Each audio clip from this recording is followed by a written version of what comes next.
बिस्मिल्लाहिर्रहमानिर्रहीम। अस्सलाम वालेकुम स्टूडेंट। मैथ 501 असाइनमेंट नंबर 1 जो कि लुबना मुस्तफ़ा की असाइनमेंट है, उसका सलूशन मैं आप लोगों के साथ शेयर करने लगी हूँ।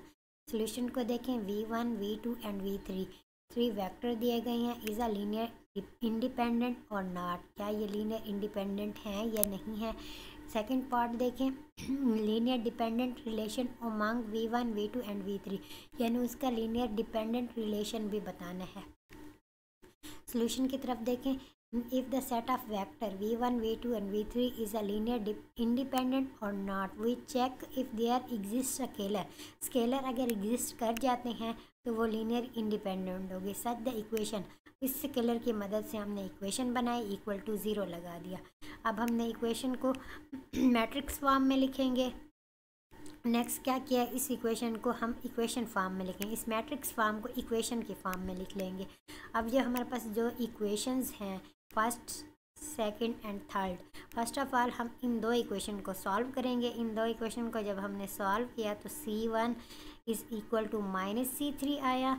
Next c2 is equal to 2c3 आ गया इन दो इक्वेशन को सॉल्व करने से। अब इन ये जो वैल्यूज़ हमारे पास आई हैं इसको सब्स्टिट्यूट करेंगे इक्वेशन थर्ड में।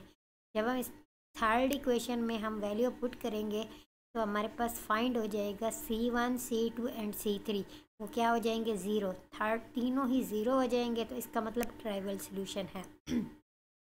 अगर इक्वल टू 0 आ गया यानी ये 3 इक्वल टू 0 आ गए तो इसका मतलब क्या होगा, जो ये वेक्टर्स हैं वो लीनियरली इंडिपेंडेंट हैं।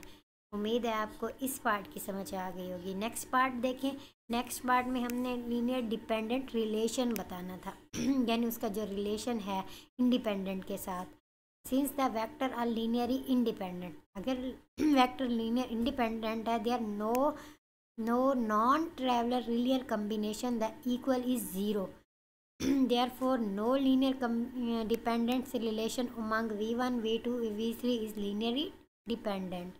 बस इसका यही रिलेशन बता देना था, मज़ीद इसको सॉल्व नहीं करना था। तो उम्मीद है आपको इसकी समझ आ गई होगी। मिलते हैं अगली वीडियो के साथ। मेरे चैनल जी सॉल्यूशन को लाइक करें, शेयर करें, सब्सक्राइब करें। अल्लाह हाफिज़।